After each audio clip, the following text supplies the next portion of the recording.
இன்னைக்கு என்ன டாபிக்ல பேசலாம் அப்படின்னு நான் நினைச்சேன்னா divorce in a Christian life.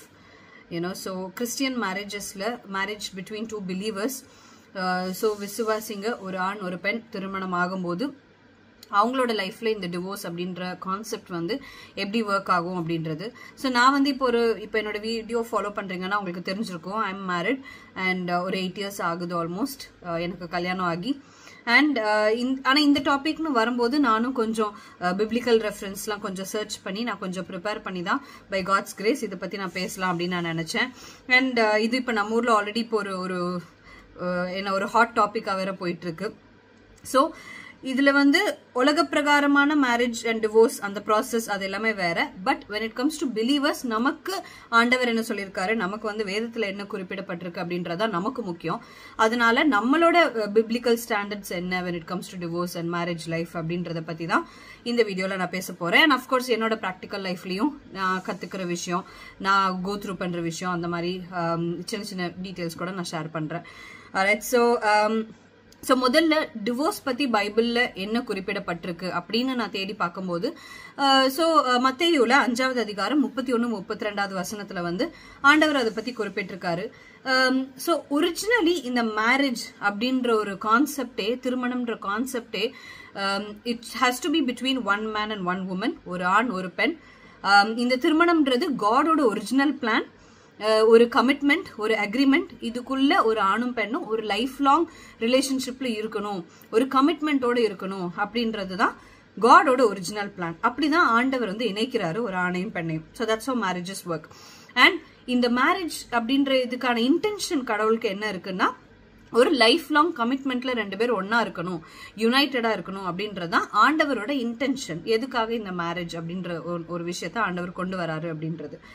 So இப்போ வந்து ஒரு ஸ்பெசிபிக் சிச்சுவேஷன்ல தான் டிவோர்ஸ்ன்ற ஒரு ஆப்ஷனுக்கு நீங்க போகலாம் அப்படின்னு இந்த மத்தேயு 5வது அதிகாரத்துல ஆண்டவர் சொல்றாரு. அது வந்து அடல்ட்ரி, அதாவது ஒரு சீட்டிங், ஒரு பார்ட்னர் வந்து அது ஆணா இருந்தாலும் சரி பெண்ணா இருந்தாலும் சரி, நீங்க திருமணம் ஆனவங்களை விட்டுட்டு நீங்க வேற ஒருத்தவங்க கூட உறவுல இருக்கும்போது அது அடல்ட்ரின்னு வருது. ஸோ அந்த அடல்ட்ரின்ற அந்த ஒரு பாவம் நீங்க செய்யும் போதுதான் உங்களை வந்து உங்க பார்ட்னர் டிவோர்ஸ் பண்ண முடியும். அந்த ரீசன் இல்லாம வேற ரீசன்ஸ்க்கு வந்து நீங்க வந்து டிவோர்ஸ் வந்து உங்களுக்கு ஒரு சொல்யூஷனா இருக்காது அப்படின்றது வந்து வேதத்துல குறிப்பிடப்பட்டிருக்கு. பட் அஃப்கோர்ஸ் நமக்கு இன்னைக்கு இப்போ நிறைய பேரோட பர்சனல் லைஃப் சிச்சுவேஷன்ஸ்ல உங்களுக்கு வந்து நீங்க நிறைய சந்திக்கலாம். அதாவது இந்த அடல்ட்ரி மட்டும் இல்லாம அபியூஸ் நிறைய நீங்க ஃபேஸ் பண்ணலாம். அஃப்கோர்ஸ் அபியூஸ் பண்றதுக்கு ஆண்டவர் எங்கேயுமே அலோவ் பண்ணல. ஒரு ஆணுக்கு பெண்ணை பாதுகாக்கணும், நீ சந்தோஷமா வச்சுக்கணும்ன்ற கட்டளையும், ஒரு பெண்ணுக்கு அதே மாதிரி நீ வந்து உன்னோட ஆணோட நீ வந்து சப்மிசிவா இருக்கணும், அவனுக்கு வந்து நீ ஒரு நல்ல மனைவியா, ஒரு கீழ்ப்படிதல் உள்ள மனைவியா நீ இருக்கணும் அப்படின்றத ஆண்டவர் சொல்லியிருக்காரே தவிர வந்து அபியூஸ் பண்றதுக்கு ஆண்டவர் எங்கேயுமே அலோவ் பண்ணல. மனைவி வந்து கீழ்ப்படிதலோடு இருக்கணும் அப்படின்றதுக்கான அர்த்தம் வந்து ஒரு ஆண் வந்து எப்படி வேணா, அந்த கணவன் வந்து மனைவி எப்படி வேணா ட்ரீட் பண்ணலாம் அப்படின்றது கிடையாது. ஸோ 2 பேருக்குமே ஆண்டவர், ஏன்னா இது வந்து நான் என்னோட காலேஜ்ல இதை பத்திலாம் ஆர்கியூமெண்ட்லாம் பண்ணும்போது சில பேர் சொல்லியிருக்காங்க இந்த மாதிரி, பைபிள்ல வந்து பொண்ணுங்களை வந்து ரொம்ப சப்மிசிவா இருக்க சொல்றாங்க, அதுக்காக அடிமையா இருக்கணும்ன்றதுலாம் ஆண்டவர் என்னைக்குமே குறிப்பிடல. பெண்ணுக்கு என்ன கட்டளை கொடுத்திருக்காரோ அதே மாதிரி ஆணுக்கும் ஆண்டவர் ஒரு கட்டளை கொடுத்திருக்காரு. ஆனா நம்ம ஆளுங்க வந்து கான்டெக்ஸ்டோட வாசிக்காம, இதோட பேக்ரவுண்டோட வாசிக்காம சும்மா ஒரு வசனத்தை மட்டும் எடுத்துட்டு பைபிள் இப்படி போட்டிருக்கு அப்படின்ட்டு பைபிளை வந்து குற்றப்படுத்துற கிறிஸ்டியன்ஸ் ஆளுங்களே நான் வந்து பார்த்திருக்கேன், பேசியிருக்கேன். ஸோ அப்படி இல்லை, 2 பேருக்குமே ஆண்டவர் வந்து ஈக்குவலா தான் கட்டளை கொடுத்திருக்காரு. அவர் வந்து என்னைக்குமே பார்ஷியாலிட்டி உள்ள தேவன் இல்லை. அண்ட் நம்ம இன்னைக்கோட நம்மளோட லைஃபுக்கும் ப்ராக்டிக்கல் சொல்யூஷன்ஸ், ப்ராக்டிக்கல் டீச்சிங்ஸ் கொடுக்குற ஒரு ஆண்டவர் தான் நம்மளோட ஆண்டவர். ஸோ இப்போ டிவோர்ஸ்ன்றது அதனால ஒரு இமீடியட் சொல்யூஷனா என்னைக்குமே கிறிஸ்டியன் லைஃப்ல இருக்காது. எடுத்த உடனே டிவோர்ஸ்க்கு போறது அப்படின்றது கிறிஸ்டியன் லைஃப்க்கு ஒர்க் ஆகாது. அண்ட் முதல்ல எப்படி அது ரிசால்வ் ஆகும்னா, அந்த கணவன் மனைவி 2 பேருக்கு நடுவுல தான் முதல்ல அது ரிசால்வ் ஆகணும். ஏதாவது ஒரு இஷ்யூ வந்துச்சுன்னா அவங்களுக்குள்ளதான் அவங்க வந்து பேசி தீர்த்துக்கணும். அப்படி அது அவங்களோட கண்ட்ரோல்ல இல்ல, அவங்களோட கையை மீறி அது போகுதுன்னா, நான் வந்து இப்போ என்னோட ஒரு ப்ராக்டிக்கலான ஒரு டிப்பும் நான் என்ன சொல்வேன்னா, இது வந்து நம்ம ஃபேமிலி கிட்ட எடுத்துட்டு போனோம்னாலும் நமக்கு வந்து அது தப்பா முடியலாம். ஏன்னா இப்ப நம்மளோட அம்மா அப்பா கிட்ட நம்ம போய் ஒரு விஷயத்த சொல்றோம், நமக்கு ஏதோ ஒரு பிரச்சனை சொல்றோம் அப்படின்னா அஃப்கோர்ஸ் அவங்க கிட்ட நீங்க சொல்லணும். ஆனா நமக்கு கைடன்ஸ், நமக்கு ஒரு அட்வைஸ் இதெல்லாம் தேவைப்படுதுன்னா ஸ்பிரிச்சுவலி லெட் பீப்புள் நம்ம லைஃப்ல இருக்காங்கன்னா அவங்க கிட்ட நம்ம போய் கேட்டு தெரிஞ்சுக்கிறதா நமக்கு நல்லதா இருக்கும். ஏன்னா இப்ப நம்ம வந்து ஃப்ரெண்ட்ஸ் கிட்ட போய் கேட்டோம்னு வைங்களேன், அவங்க வந்து லாஜிக்கலா நமக்கு நிறைய டெசிஷன் கொடுப்பாங்க.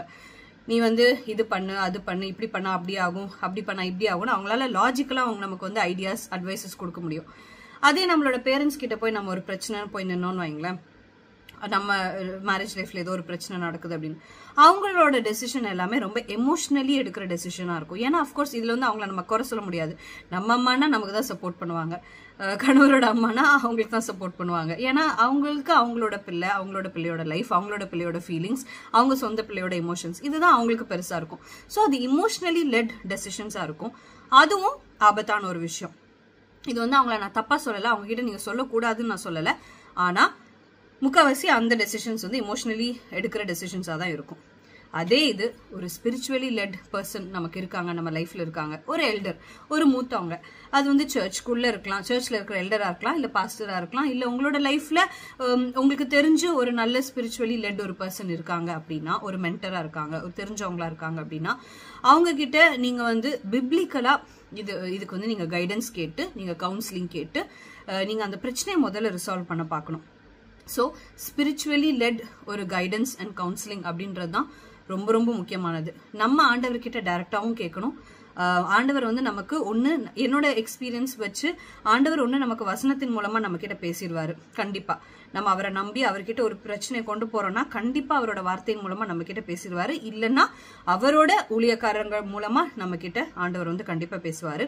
ஆனா எந்த கவுன்சிலிங், எந்த கைடன்ஸ் போனாலும் நீங்க 1-on-1 இல்ல, கணவன் மனைவி 2 பேரும் சேர்ந்து தான் போகணும். யார்கிட்ட பேசுறதா இருந்தாலும், யார்கிட்ட டிஸ்கஸ் பண்றதா இருந்தாலும் நீங்க 2 பேரும் சேர்ந்து தான் டிஸ்கஸ் பண்ணணும். ஸோ அதுவும் ரொம்ப முக்கியமான ஒரு விஷயம். இப்போ பிராக்டிக்கல் லைஃப்ல இந்த மற்ற பீப்புளோட இன்வால்வ்மெண்ட் இருந்தா நமக்கு எவ்வளவு பாதிப்பு வரும்ன்றது ஒரு விஷயம். அதே மாதிரி இன்னொரு விஷயம் என்னன்னா, பிராக்டிக்கல் லைஃப்ல இன்னைக்கு நம்மள இந்த மேரேஜ் அப்படின்ற அந்த கான்செப்ட் வரும்போது நம்ம யாரோட இன்ஃப்ளூயன்ஸ்ல இருக்கோம் அப்படின்றதும் ரொம்ப முக்கியமான விஷயம். ஸோ இன்னைக்கு எடுத்துக்கிட்டோம்னா, இப்போ என்னோட ஏஜ் குரூப் ஒரு 30ஸ்னு வச்சுக்கோங்களேன். இந்த மாதிரி ஒரு 20s, லேட் 20s, 30s, 40ஸ்ல இருக்கிறவங்களுக்குலாம் இப்போ எது பெரிய இன்ஃப்ளூயன்ஸா இருக்குன்னா 2 விஷயம். ஒன்னு சினிமா, மூவிஸ் அண்ட் மூவிஸ்ல வர செலிபிரிட்டிஸ். அதுக்கப்புறம் ரெண்டாவது ஒரு விஷயம் என்ன, இந்த சோஷியல் மீடியா, இன்ஸ்டாகிராம், ரீல்ஸ், அதுல நம்ம பாக்குற இந்த கப்புள்ஸ், இதெல்லாம் தான் நமக்கு பெரிய இன்ஃப்ளூயன்ஸா இருக்கு. நமக்கு தெரிஞ்சோ தெரியாமலோ இவங்க தான் நம்மள இப்போ இன்ஃப்ளூயன்ஸ் பண்ணிட்டு இருக்காங்க. இது நம்ம ஒத்துக்கிறோமோ இல்லையோ, இதுதான் உண்மை. அப்ப நம்ம என்ன பண்றோம், அதெல்லாம் பார்த்துட்டு அது அந்த மாதிரி நமக்கு லைஃப் வேணும், இந்த மாதிரி லைஃப் வேணும் அப்படின்றத நம்ம வந்து நம்மளோட எக்ஸ்பெக்டேஷனை அதை வச்சு நம்ம பேஸ் பண்ணி வச்சுக்கிறோம். Which is very very wrong. ஏன்னா அவங்க காமிக்கிறது எல்லாமே போய் தான், எதுவுமே உண்மை கிடையாது மூவில. அதனாலதான் இன்னைக்கு வந்து ஒரு செலிபிரிட்டிஸ் வந்து இன்னைக்கு அவங்க டிவோர்ஸ்க்குன்னு போகும்போது மொத்த தமிழ்நாடுமே அப்படியே ஷாக்ல இருக்கு. இவங்களுக்கு எப்படி டிவோர்ஸ் நடக்கலாம், அவங்களுக்கு எப்படி டிவோர்ஸ் நடக்கலாம். ஆனா நமக்கு ஷாக் ஆறதுக்கு இதுல வந்து தேவையில்லை. ஏன்னா நம்மளாதான் அவங்கள வந்து ஐடியல் கப்பிள், பவர் கப்பிள் அப்படின்ட்டு, கப்பிள் கோல்ஸ் அப்படின்னு நம்மளாதான் அவங்கள அப்படி பாத்துக்கிறோமே தவிர, அவங்களுக்கு மட்டும்தான் தெரியும் வித்தின் 4 walls, 4 செவத்துக்குள்ள அவங்க வீட்டுக்குள்ள என்ன நடக்குது அப்படின்றது அவங்களுக்கு மட்டும்தான் தெரியும். நம்மளா பார்த்து இன்ஃப்ளூயன்ஸ் ஆயிட்டு, நம்மளா அவங்களெல்லாம் ரோல் மாடலா வச்சுக்கிட்டு நம்ம இது வந்து டிசப்பாயிண்ட் ஆகிறோம். அவங்களுக்கே இந்த மாதிரி டிவோர்ஸ் நடக்குது அப்படிங்கும் போது அப்போ மேரேஜ் மேல ஒரு ஹோப் போகுது. நாளைக்கு யங்ஸ்டர்ஸ், கல்யாணம் ஆகிற ஸ்டேஜ்ல இருக்கிறவங்களுக்கும் மேரேஜை பத்தி என்ன நம்பிக்கை வரும், மேரேஜை பத்தி என்ன ஒரு ஹோப் வரும் இல்ல. ஏன்னா ரொம்ப நம்ம தப்பான ஒரு இடத்துல நம்மளோட ஹோப்பை கொண்டு போய் வைக்கிறோம். which is அந்த செலிபிரிட்டிஸ், சினிமா, இன்ஸ்டாகிராம். அண்ட் அது எல்லாமே ஃபேக், அது எதுவுமே உண்மை கிடையாது. எல்லாரோட லைஃப்லயும் பிரச்சனைகள் இருக்கும், எல்லாரோட லைஃப்லயும் சண்டை வரும், ஈகோ இருக்கும்.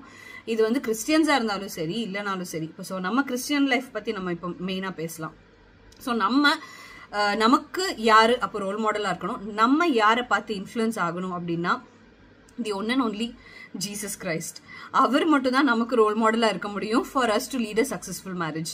சரி, அப்போ நீங்க கேட்கலாம், ஜீசஸ்க்கு தான் கல்யாணமே ஆகலையே, அப்போ கல்யாண லைஃப்ல, மேரேஜ் லைஃப்ல எதுக்கு நம்ம வந்து ஜீசஸ் கிரைஸ்ட் நம்ம ரோல் மாடலா வைக்கணும் அப்படின்னு நீங்க கேட்கலாம்.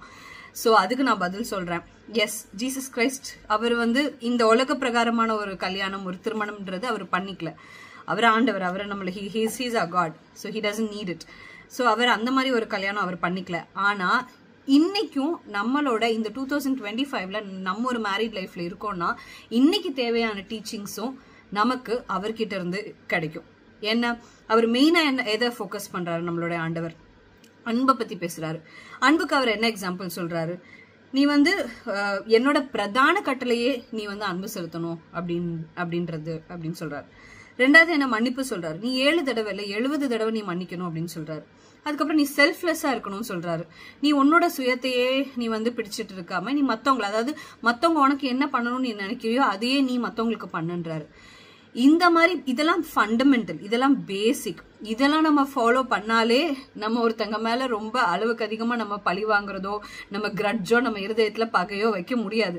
ஏன்னா ஆண்டவர் இதெல்லாம் சொல்லியிருக்காரு, இதெல்லாம் எனக்கு வேணும், இதெல்லாம் நான் ஃபாலோ பண்ணணும் அப்படின்னு நினைச்சோம்னாலே ஆட்டோமேட்டிக்கா நம்மளோட பகை, கோபம், ஈகோ, பழி வாங்குற எண்ணம் இது எல்லாமே நம்மளை விட்டு போயிடும்.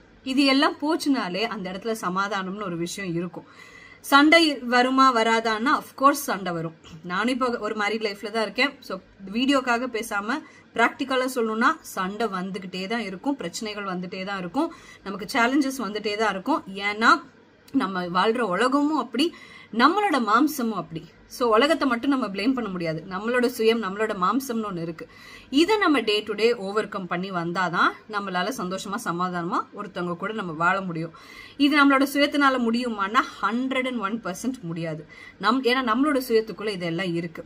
இதுக்குதான் நம்ம ஆண்டவர்கிட்ட போறோம், இதுக்குதான் நம்ம ஆவியானவரோட ஹெல்ப்பை நம்ம வந்து கேட்கிறோம். ஏசப்பா என்னால இதை எடுத்துக்க முடியல, என்னை பத்தி இப்படி பேசுறாங்க, இல்ல என்கிட்ட கோவப்படுறாங்க, என்ன இப்படி நடத்துறாங்க, அது அவங்களா இருக்கட்டும், அவங்க குடும்பமா இருக்கட்டும், என்னால இது முடியாது அப்படின்னு தான் நம்மளோட சுயம் வந்து யோசிக்கும். அந்த இடத்துலதான் நமக்கு ஆவியானவரோட ஹெல்ப் வேணும். எனக்கு இதுல இருந்து ஓவர் கம் பண்றதுக்கு எனக்கு ஹெல்ப் பண்ணுங்க, மன்னிக்கிறதுக்கு எனக்கு ஹெல்ப் பண்ணுங்க, இன்னும் அதிகமா அன்பு செலுத்த எனக்கு ஹெல்ப் பண்ணுங்க, என்னோட நாவை நான் கண்ட்ரோல் பண்ண எனக்கு ஹெல்ப் பண்ணுங்க. மத்தவங்க என்னை பத்தி பேசினாலும் நீங்க என்னை பத்தி என்ன பேசுறீங்கன்றதான் எனக்கு முக்கியம். யார் என்ன பத்தி என்ன பேசினாலும் அதை நான் வந்து கோவத்துல அவங்க பேசுறதை நான் பெருசா எடுத்துக்கூடாது. என்னோட ஈகோ என்னை வந்து பிளாக் பண்ணக்கூடாது. இந்த மாதிரி பிரேயர் எல்லாம் நம்ம ஆவியானவர்கிட்ட கேட்கும் போது அவரு நமக்கு ஹெல்ப் பண்ணுவாரு. அப்படிதான் நம்மளால ஒரு மேரேஜ் லைஃப்ல சஸ்டெயின் பண்ணி போக முடியும். இந்த கப்பல்ஸ் ரீல்ஸ்ல பாக்குறது, மூவில பாக்குறது, இது எல்லாமே ஆரம்ப காலகட்டத்துக்கு ஓகே, ஜாலியா தான் இருக்கும், நல்லா தான் இருக்கும். ஆனா லைஃப் லாங், ஒரு லாங் டேர்ம் கமிட்மெண்ட்ல போகும்போது அது எதுவுமே உண்மை கிடையாது. ஏன்னா நம்ம பிராக்டிக்கல் லைஃப்ல பல விஷயங்கள் இருக்கு. வெறும் சும்மா ஊர் சுத்துறதோ, வெளில போறதோ, போட்டோ எடுத்து செல்ஃபி எடுத்து போடுறதோ, ஸ்டேட்டஸ் போடுறதோ அது மட்டும் இல்ல. பிராக்டிக்கலி எவ்ரி டே நமக்கு சேலஞ்சஸ் இருக்கு.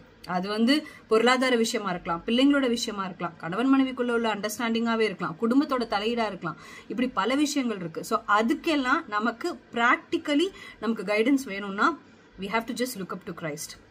இப்போ என்னோட மேரேஜ் லைஃப்ல நான் வந்து ஒரு வசனம், அது வந்து எங்களை 100% எங்களை நடத்துற ஒரு வசனத்தை நான் சொல்றேன். அது எனக்கா இருந்தாலும் சரி, என் ஹஸ்பண்டுக்கா இருந்தாலும் சரி, எங்களை இத்தனை வருஷம் நடத்தின ஒரு வசனம் சொல்றேன். அது வந்து, நீங்கள் கோபம் கொண்டாலும் பாவம் செய்யாதிருங்கள், சூரியன் அஸ்தமிக்கிறதுக்கு முன்னே உங்கள் எரிச்சல் தனிய கடவுது. So do not let the sun go down on your anger. இது ரொம்ப ரொம்ப முக்கியம். இதை ஃபாலோ பண்ணா நிஜமாவே அடுத்து ஒரு புது நாள் வரும்போது திருப்பி அதை ஃப்ரெஷ்ஷா ஸ்டார்ட் பண்ணா பிரச்சனை இல்லாம ஒரு மேரேஜ் லைஃப் சஸ்டெயின் பண்ணி கொண்டு போகலாம். ஸோ இந்த வசனம் எங்க பைபிள்ல இருந்து தான் இருக்கு. இது எந்த ஒரு சினிமா டயலாகும் இல்லை, இது பைபிள்ல இருக்கு. நம்ம போய் தேடி நம்ம போய் அது படிக்காததான் நம்மளோட பிரச்சனை. ஸோ இந்த வசனத்தை ஞாபகம் வச்சுக்கோங்க. எப்பவுமே நான் ரொம்ப நல்லவ இல்லைன்னு அப்படின்னு நான் நினைக்க முடியாது, என் கணவரும் நினைக்க முடியாது that he's perfect, he's a perfect ஹஸ்பண்ட்னு ஹீ ஆல்சோ கேனாட் திங்க். நம்ம ரெண்டு பேருமே என்ன நினைக்கணும்னா, நானும் இம்பர்ஃபெக்ட், நீயும் இம்பர்ஃபெக்ட், நமக்கு இருக்கிறது ஒரு பர்ஃபெக்ட் காட். அதனால நமக்கு என்ன பிரச்சனை வந்தாலும் அவர்கிட்ட போயிடும், அவரோட காலில் வச்சிருவோம், அவரோட பாதத்துல வச்சிருவோம், அவர் பார்த்துக்கட்டும். அப்படின்றது தான் best solution to sustain in a married life for a current situation like this. இப்போ நம்ம இருக்கிற உலகத்துல இதுதான் பெஸ்ட் அப்படின்ட்டு எனக்கு தோணுச்சு. அதை உங்க கூட ஷேர் பண்ணணும்னு நான் நினைச்சேன். ஸோ உங்களுக்கும் இதுல ஏதாவது பாயிண்ட்ஸ் இருந்துச்சுன்னா ஃப்ரம் யுவர் பர்சனல் எக்ஸ்பீரியன்ஸ், இல்லைன்னா even biblical reference, I'll be really happy to learn more about it. And thank you for watching this video. God bless you.